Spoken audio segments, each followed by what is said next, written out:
Praise the lord. నేటి దిన వాగ్దానము. మీరు మారు మనసు పొంది పాపక్షమాపణ నిమిత్తము ప్రతివాడు యేసుక్రీస్తు నామమున బాప్తిస్మం పొందుడి, అప్పుడు మీరు పరిశుద్ధాత్మ అనువరము పొందుదురు. అపొస్తలుల కార్యములు 2వ అధ్యాయము 38వ వచనము. పుట్టినరోజుకు, వివాహాలకు, వార్షికోత్సవాలకు, క్రిస్మస్కు బహుమానాలు ఇస్తుంటే ఎంతో సంతోషం అనిపిస్తుంది కదా. మనందరికీ బహుమానాలు తీసుకోవడం అంటే ఇష్టం, అవునా కాదా? తండ్రి అయిన దేవుడు తన అత్యంత ప్రేమతో మనకు అమూల్యమైన 2 బహుమానాలు పంపాడు. మొదటి బహుమానం, ఆయన సొంత కుమారుడైన యేసుక్రీస్తు.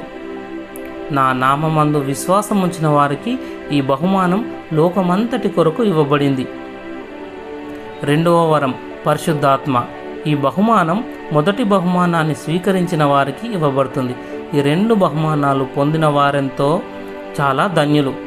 గత నెలంతా పరిశుద్ధాత్మను గురించి ధ్యానిస్తున్నాం. ఇప్పుడు మీరందరూ తప్పనిసరిగా ఇంతకు ముందు కంటే ఎంతో శక్తిమంతులయ్యారని నమ్ముచున్నాను. ఈ రోజుల్లో ఎంతోమంది క్రైస్తవులు పరిశుద్ధాత్మ పట్ల నిజమైన దాహం కలిగి ఉండడం గమనిస్తున్నాం. నేను సర్వజనుల మీద నా ఆత్మ కుమ్మరింతును అని యావేలు గ్రంథంలో దేవుడు మనతో చెప్పాడు. ఆసక్తితో ఆయనను అడుగువారికి కొలత లేని తన ఆత్మను నిశ్చయంగా కుమ్మరిస్తాడు. మనం మరింత అభిషేకాన్ని పొందాలని కోరుతున్నాను. మన దేవుడిని, పరిశుద్ధాత్మ యొక్క వివిధ వరాల్ని మనకిమ్మాలని అడుగుదాం. ప్రార్థన. ప్రియమైన యేసయ్యా, పరిశుద్ధాత్మను బహుమానంగా పంపమని తండ్రిని వేడినందుకు నీకు వందనములు. ప్రభువా, నేను దాహం కొన్నాను. నేను ఎప్పటిలాగే ఉండునట్లు నాకు పరిశుద్ధాత్మ వరములు ఇచ్చి నూతనంగా నన్ను నింపండి.